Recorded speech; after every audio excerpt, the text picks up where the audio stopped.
Hi mga idol! Bago tayo magsimula, isang paalala muna. Ang kwentong ito ay isang fanfiction lamang na isinulat ni Breaker Dreamer at wala ito sa tunay na kwento ng slamdunk o anime. Tayo na, simulan na natin. Samantalang, napag-usapan nga dito ni Sakuragi at ni Butler Lee ang tungkol sa kanyang pamilya na hindi nga ito naka-attend na ikakasal ang kanyang anak. Bakit niyo po mas pinili ang pamilya ni Lolo kaysa pamilya niyo?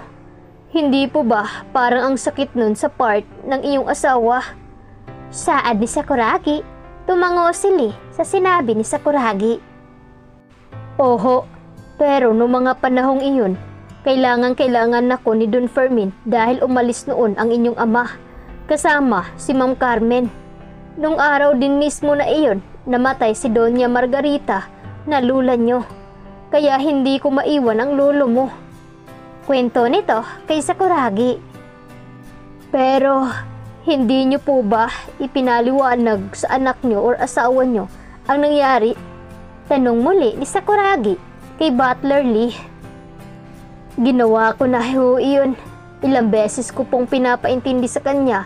Subalit, buo na ang desisyon niya na hiwalayan ako at isasama niya ang anak namin. Nung una, ipinaglaban ko sila at nagpaalam kay Don Fermin na aalis na ako bilang butler ng pamilya niyo. Pero inatake naman ang lolo mo dahilan para hindi matuloy ang pag-alis ko. Saad ni Lee kay Sakuragi. Pasensya na, Lee.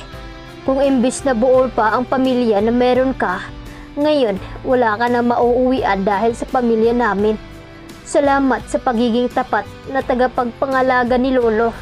Sobrang sorba ang paghanga ko sa ginawa niyong sakripisyo. Saad ni Sakuragi, tila naluha naman si Lee sa sinabi ni Sakuragi dahil kahit papano'y nararamdaman niya ang presensya ng kanyang mga anak kahit na malayo ito. Salamat ho. Pakiramdam ko nasa tabi ko lang ang mga anak ko. Saad ni Lee kay Sakuragi. Why not? Pwede mo naman akong gawing anak eh. At pwede ko rin naman kayong tawaging Tatay Lee. Nakangiting saad ni Sakuragi. Lalong nakaramdam ng pagkahabag si Lee sa sinabi ni Sakuragi. Nagagalak siya sa kabutihan ng kanyang mga amo. Kahit na sa kalooban niya'y nangungulila siya sa kanyang pamilya. Napupuno naman ito ng saya dahil sa mga amo niya. Salamat, sir. Sobrang salamat. Saad nito na kinatawa ni Sakuragi. Huwag ka nang umiyak, Tatay Lee. Samahan niyo na lang akong mamili ng damit ng anak ko. Tutal, apo niyo na rin naman iyon. Nakangising saad ni Sakuragi. Tumango si Lee sa sinabi nito. Sige ho. Sabik na rin ho ako makilala ang anak at asawa nyo. Saad naman ni Butler Lee kay Sakuragi. Soon, Tatay Lee, ipapakilala kita sa kanila. Sa ngayon, mag-iipon muna ako para pag umuwi sila, may sarili na akong bahay na ipapatira sa kanila.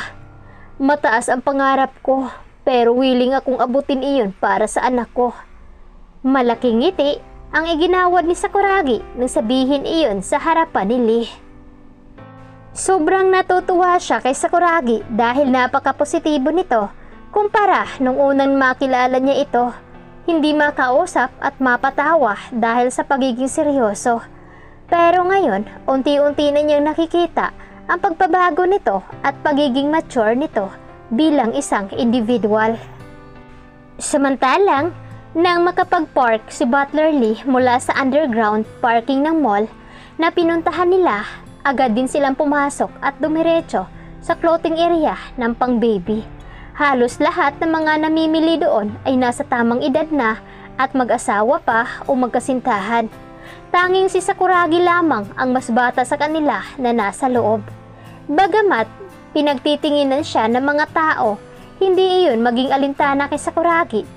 Mas nainganyo nga siyang bumili ng maraming damit ng baby dahil may bagong discount ito.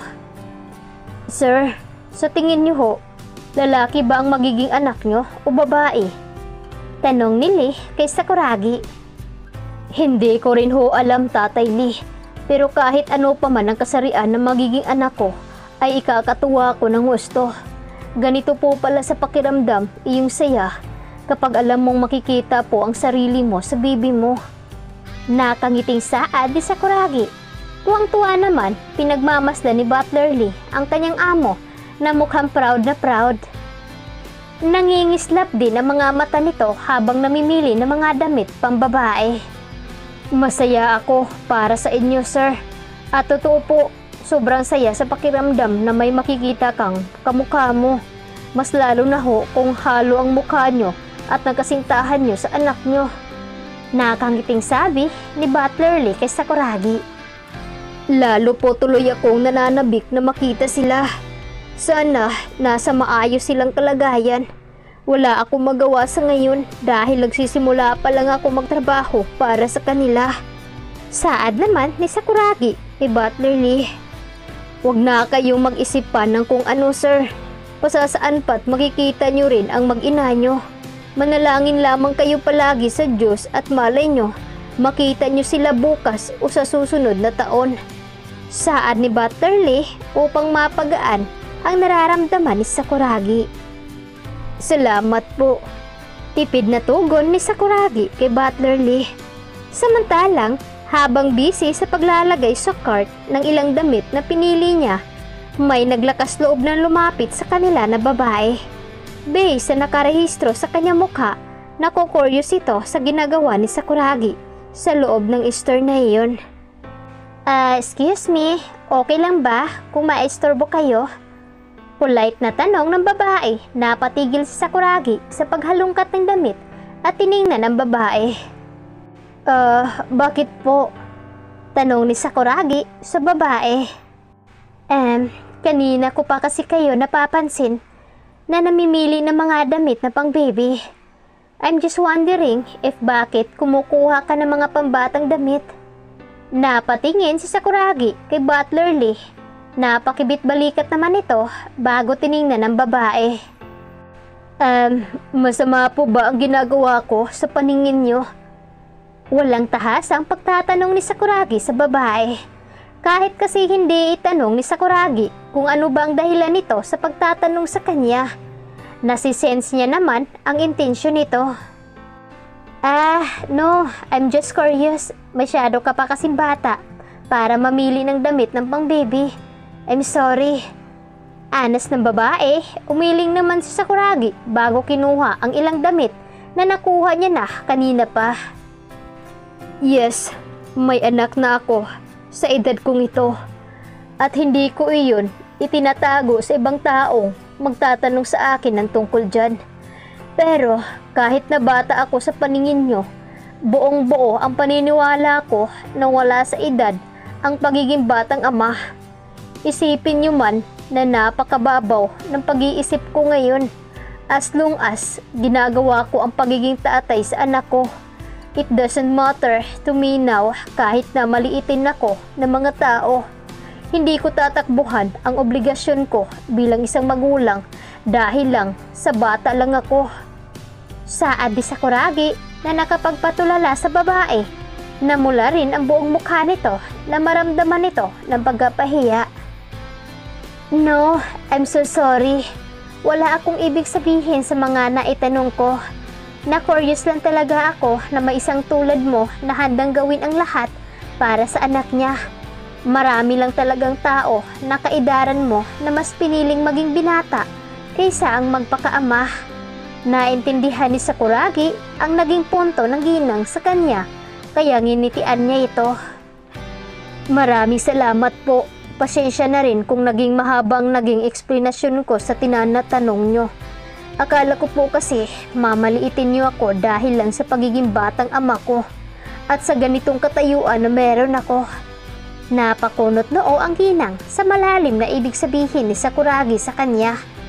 Nasulyapan pa ng panandalian ng ginang ang kakaibang kislap sa mata ni Sakuragi. Nandoon iyong pagsisikap na mapabago ang sarili kahit na sobrang daming pagsubok ang pagdadaanan nito. By the way, I'm Gina, Katulad mo, naging batang ina rin ako. Tinakbuhan ako ng lalaking akala ko magiging katuwang ko sa lahat ng pagsubok na pagdadaanan ko. Pero wala eh. Natalo ako sa laban na iyon.